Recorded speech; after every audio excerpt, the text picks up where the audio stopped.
നമസ്കാരം, ഞാൻ ഡോക്ടർ തസ്ലീന. നമ്മളിന്ന് സംസാരിക്കാൻ പോകുന്നത് വന്ധ്യതയെക്കുറിച്ചാണ്. കപ്പിൾസിൻ്റെയും കുറേ കാലത്തെ വിഷമമാണ് വന്ധ്യത. അത് പല ടൈപ്പിലുണ്ട് വന്ധ്യത, പല കാരണങ്ങൾ കൊണ്ട് വന്ധ്യത ഉണ്ടാവാം. അപ്പം ഇൻഫെർട്ടിലിറ്റി ടൈപ്സ് ഉണ്ടെന്ന് പറഞ്ഞല്ലോ. ഒന്ന് പ്രൈമറി ഇൻഫെർട്ടിലിറ്റി, മറ്റേത് സെക്കൻഡറി ഇൻഫെർട്ടിലിറ്റി. പ്രൈമറി ഇൻഫെർട്ടിലിറ്റി എന്ന് പറയുന്നത് ലൈഫിൽ ഇതുവരെ ഒരിക്കൽ പോലും കൺസീവ് ചെയ്യാൻ പറ്റാത്ത ഒരവസ്ഥയെയാണ് പ്രൈമറി ഇൻഫെർട്ടിലിറ്റി എന്ന് പറയുന്നത്. സെക്കൻഡറി ഇൻഫെർട്ടിലിറ്റി എന്ന് പറയുമ്പം നിങ്ങൾക്ക് ഓൾറെഡി ഒരു കുഞ്ഞുണ്ട്, രണ്ടാമത്തെ കുഞ്ഞിന് വേണ്ടി ശ്രമിക്കുമ്പോൾ വീണ്ടും കൺസീവ് ആവാതിരിക്കുക, അല്ലെങ്കിൽ ഒരു അബോർഷന് ശേഷം വീണ്ടും കൺസീവ് ആവാതിരിക്കുക എന്നീ അവസ്ഥകളെയാണ് നമ്മൾ സെക്കൻഡറി ഇൻഫെർട്ടിലിറ്റി എന്ന് പറയുന്നത്. പുരുഷന്മാരിലും സ്ത്രീകളിലും വ്യത്യസ്തമായ കാരണങ്ങൾ ഇതിനുണ്ട്. സ്ത്രീകളിൽ പ്രധാനമായും ഓവറിയിൽ ഉണ്ടാകുന്ന പ്രോബ്ലങ്ങളാണ് എക്സ്ട്രാ ഗ്രോത്ത് ഉണ്ടാവുക, സിസ്റ്റുകൾ ഫോം ചെയ്യുക, ഇറഗുലർ പീരിയഡ്സ് ക്രമം തെറ്റിയുള്ള പീരിയഡ്സ്, ഹെവി ബ്ലീഡിങ്, അങ്ങനെ പല കാരണങ്ങളും അണ്ടാശയത്തിൽ ഉണ്ടാകുന്ന പ്രശ്നങ്ങളെ ബാധിച്ച് നിങ്ങൾക്ക് ഉണ്ടാവും. ചിലർക്ക് ഹിർസൂട്ടിസം ഉണ്ടാവും, അതായത് കഴുത്തിന് പുറകിൽ കറുപ്പ് നിറം, അമിതമായിട്ടുള്ള രോമ വളർച്ച, അമിതമായിട്ടുള്ള വെയിറ്റ് ഗെയിൻ, ഇതെല്ലാം PCODയുടെ ഭാഗമായിട്ട് തന്നെ വരാറുണ്ട്. അപ്പോൾ പ്രോപ്പറായിട്ടുള്ള ഒരു PCODയുടെ ട്രീറ്റ്മെൻറ്റ് നിങ്ങൾ അണ്ടർടേക്കിങ് ചെയ്യുകയാണെങ്കിൽ ആ ഒരു ബുദ്ധിമുട്ട് മാറും. അതായത് റീസൺ കണ്ടെത്തി അതിനൊരു സൊല്യൂഷൻ കണ്ടെത്തുന്നതാണ് എപ്പോഴും ഇത്തരം കാര്യങ്ങൾക്ക് നല്ലത്. ഇപ്പം PCOD ആണ് നിങ്ങളുടെ കാരണം എന്നുണ്ടെങ്കിൽ PCOD ആയിട്ടുള്ള ഒരു ട്രീറ്റ്മെൻറ്റ് എടുക്കുക, അതിനുശേഷം നിങ്ങൾക്ക് കൺസീവ് ചെയ്യാൻ പറ്റുന്നതാണ്. അതുപോലെ തന്നെ PCODയുടെ ട്രീറ്റ്മെൻറ്റ് എടുക്കുമ്പോൾ അതിന് അഡ്വൈസ്ഡ് ആയിട്ടുള്ള ഡയറ്റും എക്സസൈസും എല്ലാം പ്രോപ്പറായിട്ട് മെയിൻറ്റെയിൻ ചെയ്യുക. കൂടാതെ സ്ത്രീകളിൽ പിന്നെ വരുന്നൊരു പ്രോബ്ലമാണ് hormonal imbalance. FSH, LH, prolactin പോലുള്ള ഹോർമോൺസിന് ഉണ്ടാകുന്ന ഇംബാലൻസ് കാരണവും ഇത്തരം ഒരു കൺസീവ് ചെയ്യാനുള്ള ബുദ്ധിമുട്ട് കാണാം.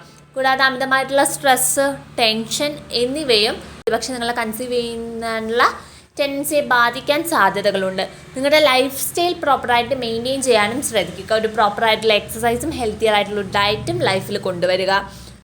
കൂടാതെ ഗർഭപാത്രത്തിലുണ്ടാകുന്ന എന്തെങ്കിലും സ്ട്രക്ചറൽ ഡിഫക്റ്റ് കാരണവും കൺസീവ് ചെയ്യാൻ ബുദ്ധിമുട്ടുകൾ ഉണ്ടാകാം. നിങ്ങൾ നാച്ചുറലി ശ്രമിച്ച് നോക്കിയതിന് ശേഷം പ്രോപ്പറായിട്ടുള്ള കാരണം നിങ്ങൾക്ക് മനസ്സിലാവുന്നില്ല എന്നുണ്ടെങ്കിൽ ഒരു പ്രോപ്പറായിട്ടുള്ള ഡോക്ടറെ കണ്ട ശേഷം കാരണം തിരിച്ചറിയുക. സ്ട്രക്ചറൽ അബ്നോർമാലിറ്റീസോ അങ്ങനെ എന്തെങ്കിലും ആണ് എന്നുണ്ടെങ്കിൽ കറക്റ്റ് ചെയ്യാൻ പറ്റുന്ന ബുദ്ധിമുട്ടുകളാണെങ്കിൽ നമുക്ക് മെഡിക്കലി കറക്റ്റ് ചെയ്യാവുന്നതാണ്. അതിനുശേഷം നിങ്ങൾക്കൊരു പ്രഗ്നൻസി പ്ലാൻ ചെയ്യാവുന്നതുമാണ്. പുരുഷന്മാരിൽ പൊതുവെ കണ്ടുവരുന്ന ബുദ്ധിമുട്ടുകൾ എന്തെന്ന് വെച്ചാൽ, ഒന്ന് സ്പേംസിന് മോട്ടിലിറ്റി ഉണ്ടാവാതിരിക്കുക, മറ്റൊന്ന് ലോ സ്പേം കൗണ്ടുമാണ്. പുരുഷന്മാരിൽ സ്പേംസിൻ്റെ ഹെൽത്തിനെ പല കാര്യങ്ങളുമായിട്ട് ബന്ധപ്പെടുത്താം. പ്രധാനമായും അവരുടെ ലൈഫ് സ്റ്റൈൽ, അൺഹെൽത്തി ആയിട്ടുള്ള ലൈഫ് സ്റ്റൈൽ, മദ്യപാനം, പുകവലി, ഇവയെല്ലാം നിങ്ങളുടെ സ്പേംസിൻ്റെ കൗണ്ടിനെയും മോട്ടിലിറ്റിയും ഹെൽത്തിനെയും എല്ലാം ബാധിക്കുന്നതാണ്. അതുകൊണ്ട് തന്നെ പുകവലി, മദ്യപാനം തുടങ്ങിയ അവസ്ഥകൾ ഒഴിവാക്കുക, അമിതമായിട്ടുള്ള സ്ട്രെസ്സും ടെൻഷനും ഒഴിവാക്കുക. ഇവയെല്ലാം നിങ്ങളുടെ സ്പേംസിൻ്റെ ഹെൽത്തിനെ ബാധിക്കാൻ സാധ്യതയുള്ളവയാണ്. മുണ്ടിനീര് അല്ലെങ്കിൽ മംസ് പോലുള്ള അവസ്ഥകൾ ഉണ്ടായിക്കഴിഞ്ഞാൽ അതിൻ്റെ കോംപ്ലിക്കേഷൻസ് ആയിട്ടും ഇത്തരം നിങ്ങളുടെ ടെസ്റ്റിസിനെ ഇത് ബാധിക്കാൻ സാധ്യതയുണ്ട്. അതിൻ്റെ ഫലമായിട്ട് നിങ്ങൾക്ക് ഇൻഫെർട്ടിലിറ്റി ഉണ്ടാകാനുള്ള സാധ്യതകളുമുണ്ട്.